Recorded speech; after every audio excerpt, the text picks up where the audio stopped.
We're counting down the top 15 scariest rock formations in nature.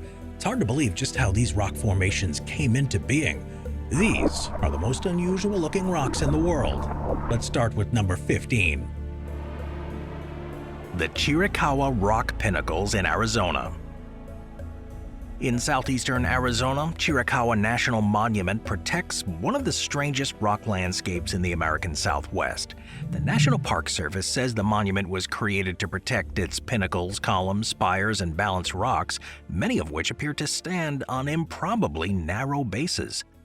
The dominant rock type here is rhyolite tuff. It's created after a massive volcanic eruption about 27 million years ago, and it formed the nearby Turkey Creek caldera. According to the NPS, that eruption blasted out ash and molten debris at an extreme speed, and the material later settled and compacted into this thick rock layer. Now, what makes Chiricahua feel unsettling is the way that the rock seems to ignore the normal rules of balance. Many of these pinnacles rise hundreds of feet into the air, and the NPS specifically notes that some appear to be balancing on very tiny bases. The most recognizable formations here were given names in the 1930s by the Civilian Conservation Corps, which helped build the trails and infrastructure in the park. People kept seeing shapes in them. Some resemble sentries, some walls, some stacked blocks, and some looks as if they're in the middle of collapsing. It all comes from differential weathering, and the tuff cracked into joints, and water, temperature changes, and time exploited the weaknesses until these solid walls of volcanic rock were reduced to pillars. The National Park Service also notes that the monument contains these shallow caves, faults, and ancient lava flows and evidence of the old caldera to the south. It also sits in the Chiricahua Mountains, part of the Sky Island system of southern Arizona. You move into this cooler, rockier, more enclosed landscape where the cliffs and pinnacles dominate the view, and the formations are especially concentrated in places like Rhyolite Canyon, where the towers crowd together so densely that they form these narrow corridors and stone amphitheaters, rather than isolated spires. Number 14. Black Tusk, British Columbia. Black Tusk is one of the most recognizable rock spires in Western Canada. It rises above Garibaldi Provincial Park in British Columbia. It stands about 2,300 meters above sea level, and BC Parks notes that its upper spire is visible from a huge distance in all directions. At a glance, it looks less like a mountain than a broken fang of black stone that was driven up through the surrounding ridges. BC Parks describes it as a stratovolcano and a pinnacle of volcanic rock, and the Smithsonian's Global Volcanism program places it within the Garibaldi Lake volcanic field. Unlike broader peaks nearby, it narrows up into a dark, abrupt point that seems way more vertical than the land around it. The geology behind this shape is part of the reason it feels severe. The Smithsonian says the Black Tusk formed between 1.3 and 1.1 million years ago, and later volcanism a few 100,000 years ago produced the lava dome and flow, forming its summit. In simple terms, the tusk-like upper section survived while the surrounding material was stripped away. It was not created as a neat spire. It became one because erosion was removing the softer or less resistant parts of the original structure. What remains is the hard, dark core, isolated and steep-sided.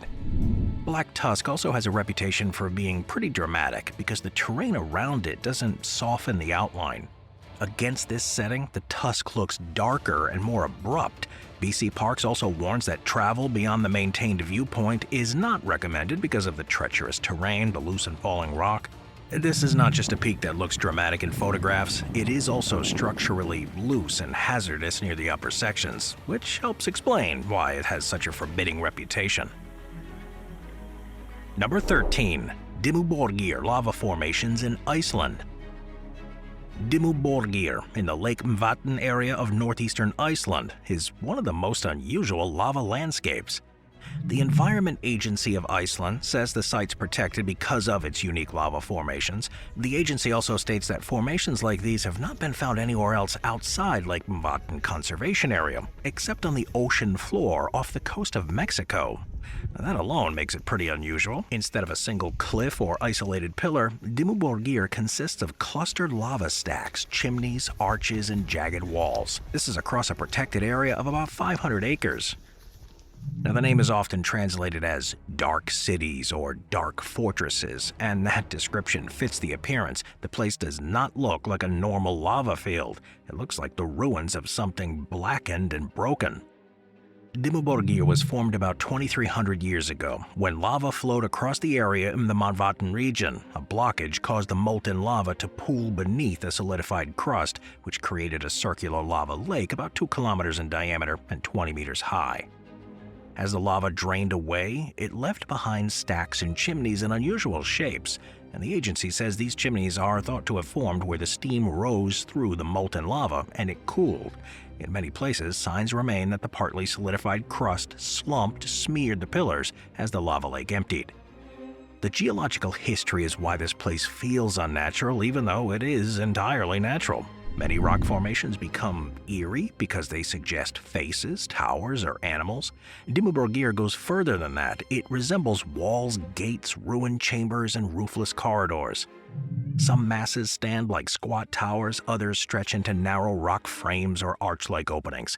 The effect comes from the way the lava solidified, drained, and cracked, and the site is basically a record of a lava lake that partially emptied, collapsed, and then left behind a hardened shell behind in broken pieces. Number 12. The Putangirua Pinnacles in New Zealand. The Putangirua Pinnacles on New Zealand's North Island are among the country's best-known earth pillar formations.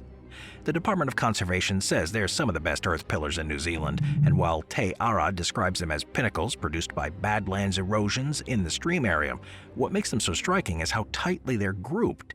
Instead of 1 or 2 isolated columns, there are clusters of these tall, narrow pillars standing in gullies and steep-sided ravines. From a distance, it kind of looks like a stone crowd just standing there. From within the valley, it feels more like a natural canyon of towers. Their gray surfaces and thin profiles give the landscape a severe skeletal appearance.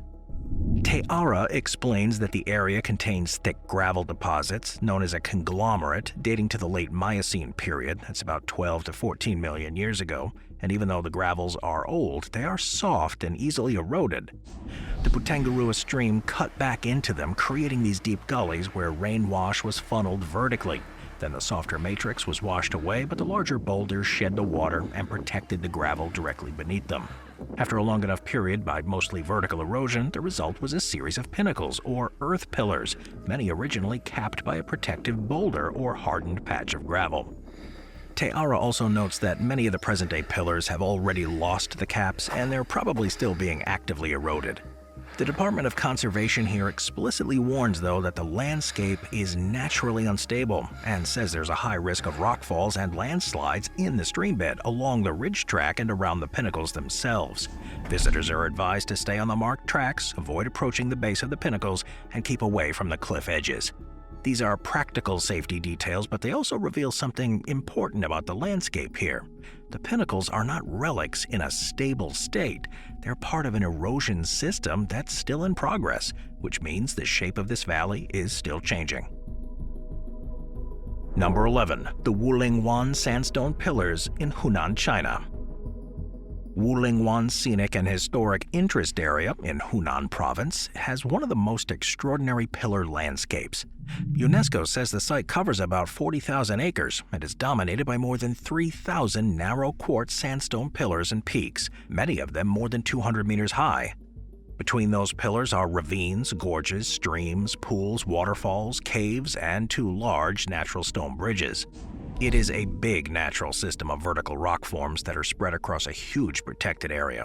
The sheer numbers of pillars here is what makes this place so overwhelming. You're not looking at a lone monolith, you're looking at thousands of these vertical stone masses rising up out of the landscape at once. UNESCO describes the peaks as narrow and towering, and notes that the mist and clouds will frequently shroud the site. But with drifting clouds, they can appear and disappear across the valleys, making the landscape feel far more severe and less stable than it really is. They have a jagged nature, the stone peaks and the way the cliffs and caves, streams and bridges combine into a single scenic system. The result is a place where your eye keeps moving from vertical columns to voids, from ridges to drop-offs, and from solid rock into empty space. And that's one reason the landscape feels more intimidating than welcoming. Wulingyuan is not scary because it looks like it's about to fall apart. It's scary because it looks immense and just amazingly difficult to cross. The site includes not just the pillars themselves, but also deep ravines, gorges, caves with calcite deposits, and large natural bridges, one of which rises 357 meters above the valley floor.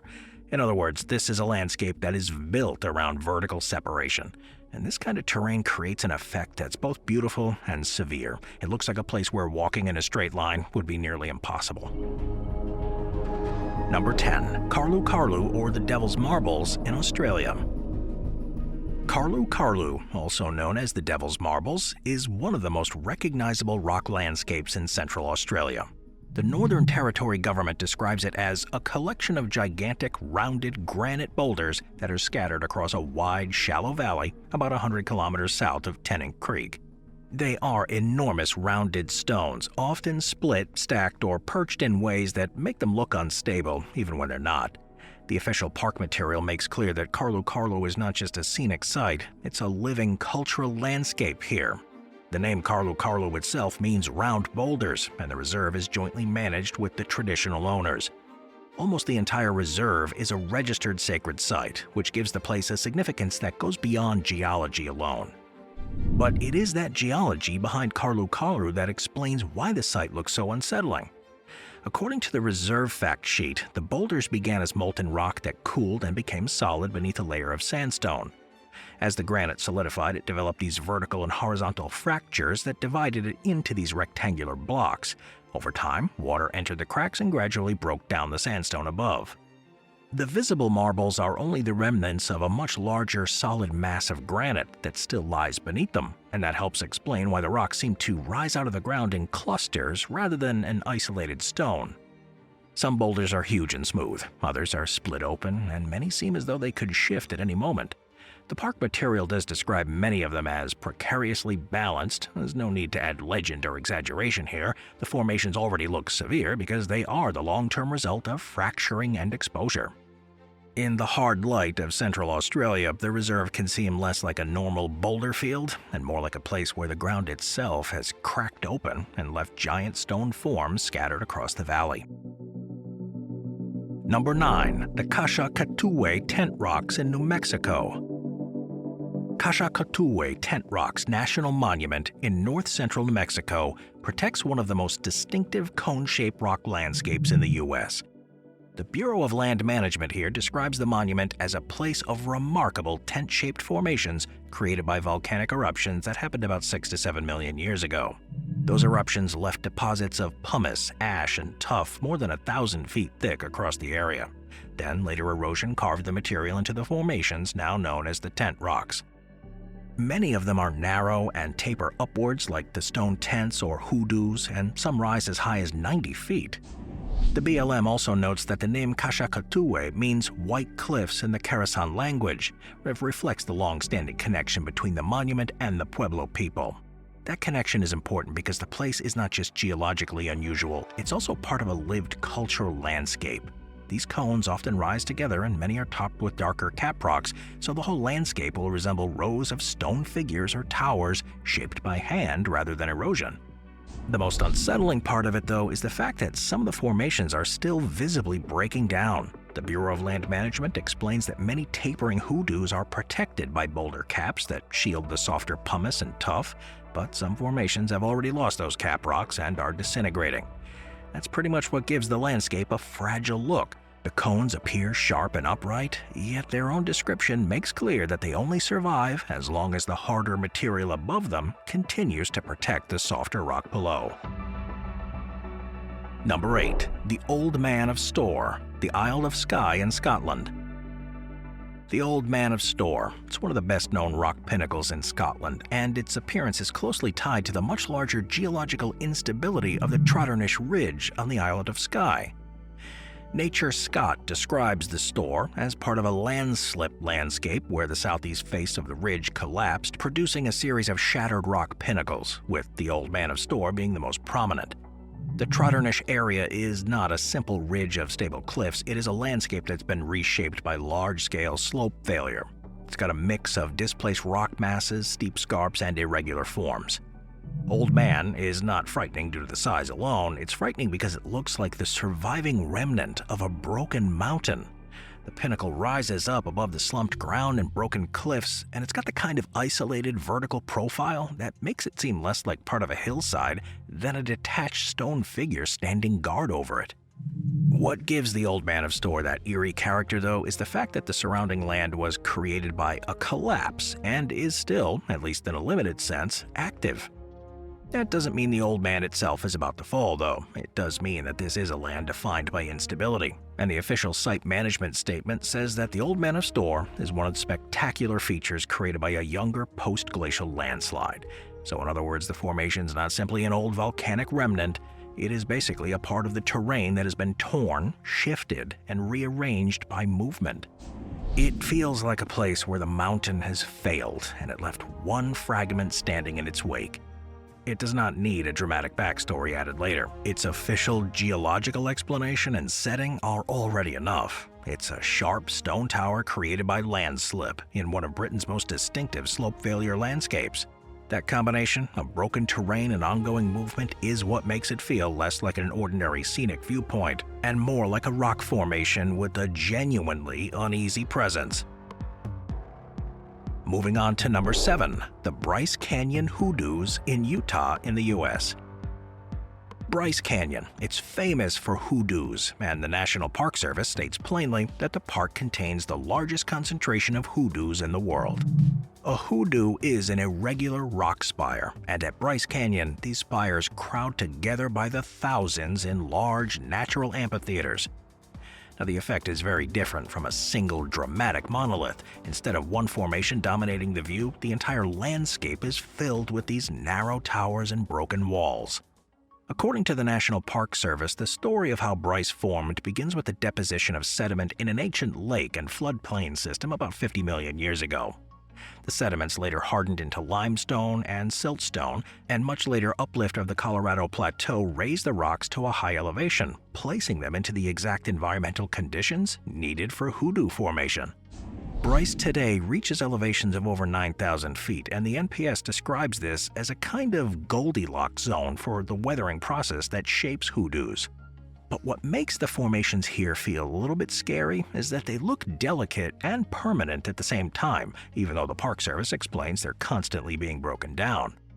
The main forces that shape the hoodoos are rain and ice, especially freeze-thaw cycles. Water will seep into cracks, freezes during the cold nights, expands, and then wedges the rock apart slightly.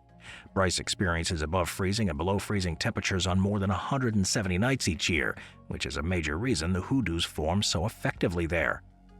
This does mean that hoodoos are not stable in the long term. They are temporary features in the landscape that are being continuously shaped.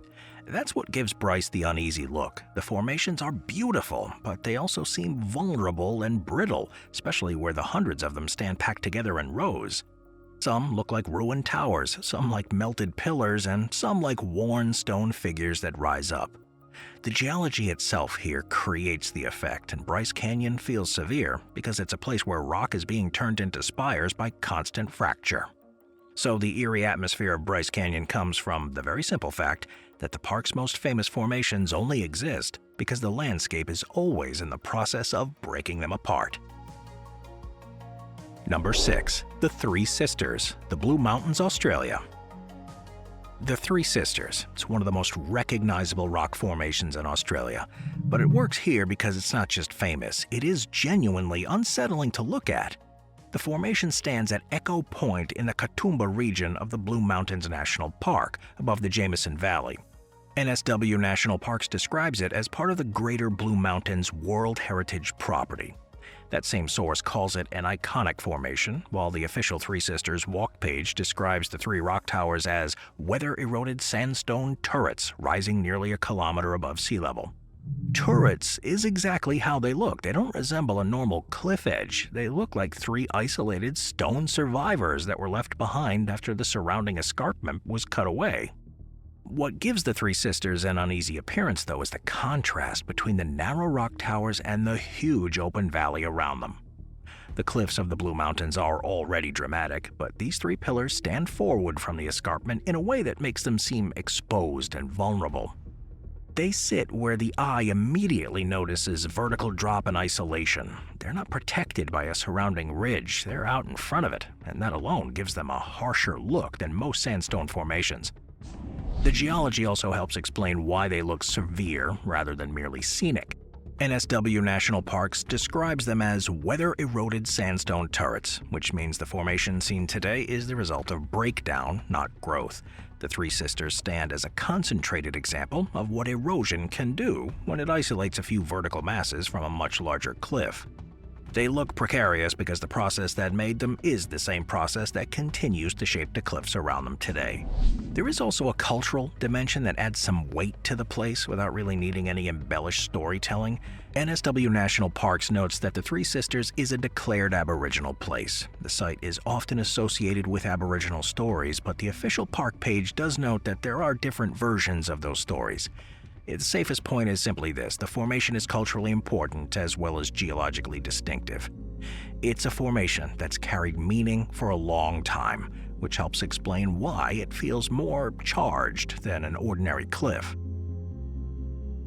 Number 5. Organ Pipes, Victoria, Australia. Alright, we're going to stay down under. Organ Pipes National Park, just northwest of Melbourne, protects one of the coolest examples of columnar basalt in Australia. Parks Victoria describes the organ pipes as the park's best-known feature and says they're a set of basalt columns formed by the cooling and cracking of molten lava. The columns rise above Jackson's Creek, and the official organ pipes walk page says they reach about 20 meters in height. The park itself sits at the eastern edge of one of the world's largest ancient volcanic lava flows, stretching about 350 kilometers. It's this combination of shape and scale is what makes the site work so well on a list like this. It's not just a cliff, it's a wall of dark stone columns so regular it looks almost manufactured. Now, what makes the organ pipes unsettling is the precision of the rock face. Most scary formations are jagged, chaotic, and broadly eroded. This one's opposite. The basalt cracked into columns as the lava cooled, and those columns hang together in a near vertical curtain over the creek. The result is a formation that looks orderly in a way nature rarely does. It kind of resembles architecture, but harsher than architecture because the columns are too tall, too dark, and too tightly packed to feel comfortable. The park's also more than just one strange rock wall. Parks Victoria identifies Rosette Rock and the tessellated pavement as another major geological feature in the same valley. Rosette Rock is described as a radial array of basalt columns, while the park as a whole preserves the volcanic exposures cut open by Jackson's Creek. The creek carved into the old lava plain and exposed the inner structure of the basalt, and the scary part of the site here basically is that it reveals the inside of an ancient volcanic flow in a very direct way. The columns are not decorative, they're a fractured pattern of rock that cooled under tension and was later stripped bare by erosion. The basalt face is tall, close-packed, and shadowed, and the columns resemble organ pipes, only in shape, not in mood, and they look more like bars or stone ribs.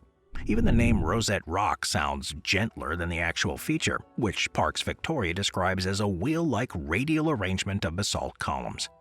Together, though, the formations make the park feel less like a normal river valley and more like a place where volcanic structure has been exposed without any softening. There's almost no visual clutter in the main formation. You see the columns, the breaks between them, and the dark volcanic mass from whence they came. Number 4. El Torcal de Antequera, Spain. El Torcal de Antequera is one of the most distinctive limestone landscapes in Europe, and it belongs here because its rock formations look less like hills than like stacked ruins. UNESCO includes El Torcal as one of the 2 natural monuments within the Antequera dolmen site, and the official site describes it as an impressive karst landscape made of limestone. The unsettling character of it, though, comes from the landscape as a whole. Broken stone corridors, piled up limestone forms, and rock surfaces that seem too sculpted to be natural. The geology behind this appearance is unusually well documented. The official page says the landscape developed over a process that lasted several million years. The limestone was laid down in a marine environment around 200 million years ago, later uplifted, and then fractured. Rainwater had gradually dissolved the rock along cracks and bedding planes, while erosion and weathering emphasized the horizontal layering of the limestone. That's why so many formations here look stacked, flattened, or piled up into strange towers. They are the visible result of limestone being broken down and dissolved along natural lines. In many places, the rock closes in on you, creating narrow passages, blind corners, and jagged silhouettes. Many of the formations have been given names because they do resemble familiar objects or creatures, which is exactly what often happens in places where erosion produces these kinds of exaggerated shapes, but the overall effect is harsher than playful. Some formations resemble broken walls, others resemble giant stone piles. The landscape here invites comparison, but in a way that feels abandoned and severe rather than orderly. Spain's tourism page notes that the area's limestone landscape was formed 200 million years ago, and the site feels ancient, not just because it's that old, but because the rock itself carries the memory of a completely different world. The result is a place where even simple walking routes pass through stone forms that seem more like collapsed monuments than ordinary hills. Number 3. La Peña de los Enamorados, Spain. La Peña de los Enamorados near Antequera in southern Spain is not a chaotic rock field or a forest of spires. It's one massive limestone formation, and that simplicity is exactly what makes it so cool. UNESCO includes it alongside El Torcal within the Antequera dolmen site, and the official World Heritage page describes it as a prominent natural formation more than 800 meters high. The same source notes that its most famous visual feature, that peculiar morphology, resembles the profile of a face lying back and looking up at the sky. It doesn't just dominate the surrounding lowland, it also appears strangely human in outline. That human profile is a long-established part of how the formation is seen in the region. The Antequera Heritage Site lists that La Peña is an icon of the local landscape, and UNESCO highlights it as one of the 2 natural monuments that form part of the wider heritage ensemble. This is a large limestone mass that stands out immediately from the surrounding plain, and from a distance like a reclining head. Most rock formations become eerie because they look skeletal, jagged, or unstable. La Peña is eerie because it looks so composed, still, and oddly familiar. But it does have some real archaeological importance. UNESCO lists that the Antequera dolmen site includes this natural monument in close relationship with prehistoric megalithic monuments nearby. And that tells you something important about La Peña. It's not simply a mountain that happened to be nearby. It was important enough that the broader landscape to be incorporated into the meaning of the site as a whole. Even without going into the interpretive arguments, it's that connection that adds weight to the formation. It's been visually dominant for a very long time. But from a scary rock formations perspective, La Peña works because it does something very different than the other entries on this list. It doesn't frighten through sharpness or instability, it sort of frightens through profile and scale. It's large, isolated rock in a legible way most landforms are not. A human-like profile in stone can feel uncanny because the shape is familiar while the scale is completely wrong. La Peña looks still and permanent, but it also looks as though it's watching the plain beneath it, and it's that impression that comes straight from the form itself. Number 2. The Bisti or De-Na-Zin wilderness of New Mexico. The Bisti or De-Na-Zin wilderness doesn't frighten people in the way a cliff edge or a storm does. Its effect is slower and stranger than that. It's a landscape of badlands in northwestern New Mexico, spread across about 45,000 acres, where the ground here seems to have been worn down into remnants rather than built up into anything whole. The Bureau of Land Management describes it as a place of eroded badlands, colorful hoodoos, and fossil-bearing formations dating to the late Cretaceous. This is not a scenic park in the usual sense, where trails guide your eye toward one famous overlook. It is a wide, remote area where odd rock forms rise out of broken sediment and where the land looks as if it's been picked apart, layer by layer. One reason the place feels kind of severe is that it doesn't present itself as a clean formation. It's not a single tower, arch, or rock wall, it's a field of shapes that are scattered across a landscape of soft-looking, harder remnants. There's a description that highlights hoodoos, petrified wood, fossils, clay hills, and sandstone outcrops, and that alone helps explain why the area leaves such a strong impression. The hoodoos rise up where harder pieces of rock have resisted erosion longer than the softer material around them. The result is a setting where nearly everything visible feels like a leftover. Nothing looks young, solid, or even settled. and the most striking rock forms seem like temporary survivors in a terrain that's still being worn away. It's the sense of incompleteness is what makes Bisti so unnerving. It's a forest, a canyon, or a mountain range. They usually feel like a finished landscape. Bisti does not. It feels exposed and unfinished. The Badlands looked hollowed out by time.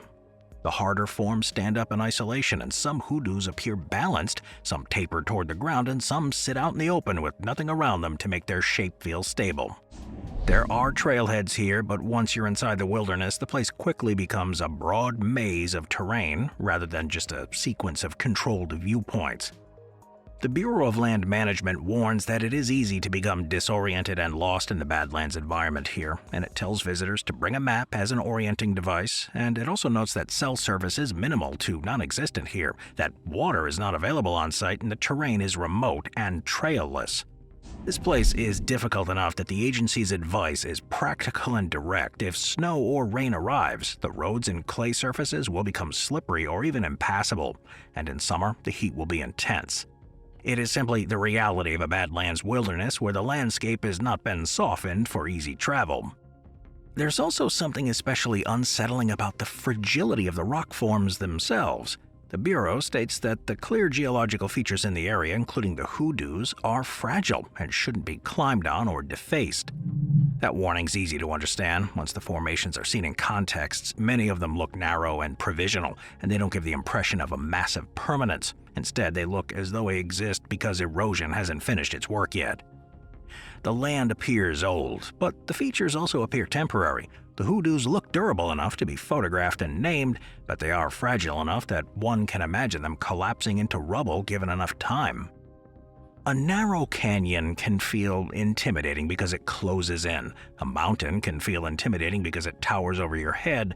Bisti does something different. It feels intimidating because it spreads outward in all directions without any obvious structure. The Bureau of Land Management notes two primary launch points here, Bisti Trailhead and the De-Na-Zin Trailhead. But beyond those access points, the wilderness is largely a matter of navigating terrain and recognizing the landmarks. The Tusk Mountains are mentioned by the BLM in a western landmark from one trailhead, which does say a lot by implication. In a place like this, distant mountains matter because the local terrain itself can become visually confusing. The wilderness character of Bisti does shape the experience in a deeper way. The Bureau lists activities like hiking, backpacking, photography, and dispersed camping, but none of that changes the fact that the area is still managed as a congressionally designated wilderness. That means the landscape retains much of its silence and lack of infrastructure. There is very little here to interrupt the raw impression of the terrain itself. The Badlands are the dominant reality. The frightening quality of the place comes from not just how it looks, but from how little mediation there is between the land and the person moving through it. Number 1. The Pinnacles Desert in Western Australia. Alright, we're headed back down under again. The Pinnacles Desert in Nambong National Park feels unsettling for a very simple reason. It looks like the ground produced thousands of stone markers and then just left them standing there in silence. Western Australia's Park Service describes the park as containing one of Australia's most fascinating landscapes, where thousands of these huge limestone pillars rise out of the shifting yellow sand. It doesn't look like an ordinary dune field with a few exposed rocks. It looks like a broad desert floor crowded with upright limestone forms, each one isolated enough to be noticed, but numerous enough to create the impression of a stone field stretching beyond any single viewpoint. An official guide explains the Nambong National Park sits on the Swan Coastal Plain, about 200 kilometers north of Perth, and includes beaches, coastal dune systems, heathlands, and the Pinnacles Desert itself. The pinnacles aren't rising from dark mountains or narrow canyon floors. They emerge from open, bright sand under a coastal sky, which makes them feel even more exposed. The surrounding low heath and dune country is relatively soft in appearance. The pinnacles are not. They're hard, upright, and abrupt. Your eye goes straight to the stone pillars, and once it does, the whole desert starts to feel less like a beach-adjacent parkland and more like a place where erosion has stripped away everything. According to the National Park Visitor Guide, the limestone came from the seashells that were broken down into lime-rich sands and then carried inland by wind to form these high mobile dunes. Winter rain then leached the lime downward, cementing the grains of sand in the lower levels of the dunes into a soft limestone. That's why they look like exposed survivors rather than newly formed columns. They are what remained after the rest of the surface was gradually removed. The park guide states that there are a few theories regarding how the pinnacles were formed, then presents what it calls the most accepted theory. In that explanation, the cracks developed in the calcrete layer above the softer limestone and were exploited by plant roots. Water moved down those channels and dissolved the softer rock beneath. The broad process is understood, but the official park material still acknowledges that more than one explanation has been considered. And it's that small element of uncertainty that fits the landscape well. The place looks clear from a distance, but the details of how it became so crowded with pillars is a bit more complex. Some of these rock pinnacles lean slightly, some appear capped or banded. The official guide says thousands of pillars rise up to 4 meters from the yellow sand, and the lookout page describes some as sharp-edged and others tombstone-like. The formations really do resemble markers, posts, and stone slabs more than they resemble ordinary outcrops. One line of pillars may look like a broken procession, another may look like a cluster of worn monuments. The place feels both ordered and accidental at once. The visitor guide explains that the desert here is dominated by low exposed heath extending inland, and while the wider park includes shifting dune systems and older inland sands, it also notes that much of the park's wildlife is nocturnal here, and that reptiles are common, including bobtail skinks and snakes.